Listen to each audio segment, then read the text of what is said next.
The second process is a process of denial, because developing a new ethos of the city means that on the one hand you have a positive process, that each of the two societies is writing and rewriting and reconstructing or imagining the new identity of the city to the people, to any given people.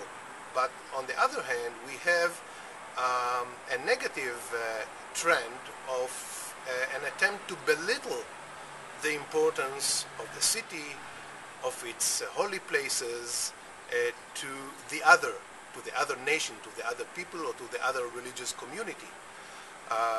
This is a process of denial.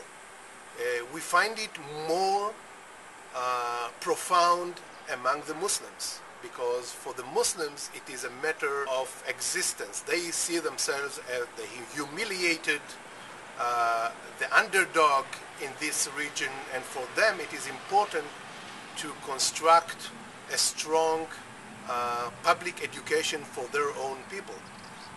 But also we see among the Jews in Israel, and among, sorry to say, among some academics as well, a tendency to belittle the importance of Jerusalem to Islam.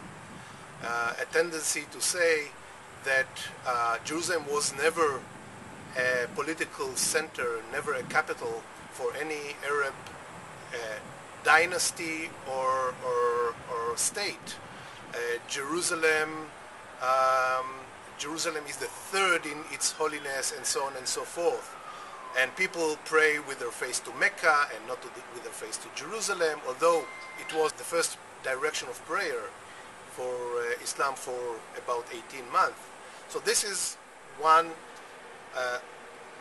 process from the Jewish side. From the Muslim side, we all remember that Yasser Arafat, the chairman of the Palestinian Liberation Organization and the Palestinian Authority, in July 2000 at Camp David II, denied Jewish attachment to Jerusalem, and particularly he negated and rejected the very idea that the temple, the Jewish temple, ever existed in Jerusalem. He contended that it was in Nablus or in Yemen or somewhere else, but not in Jerusalem.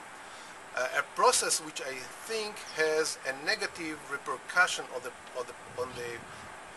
possibility to reach a compromise, a peace between Jews and Arabs in the city of Jerusalem, because the reaction from the Jewish side was that if the Palestinians, the leader of the Palestinian people denies Jewish attachment to the Holy Land and to Jerusalem and to the holiest of the holy, then we do not have a partner.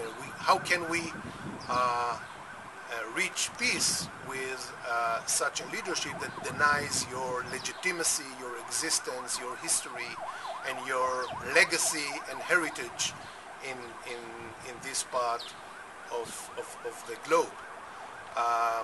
So the denial process should be, I believe, a center of future activity to establish trust between Israelis and Palestinians.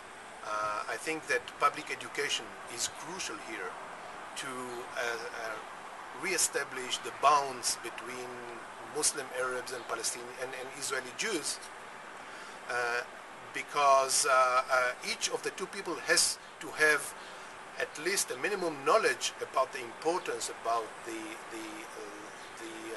attachment of the other to the holy city, in order to come into an agreement.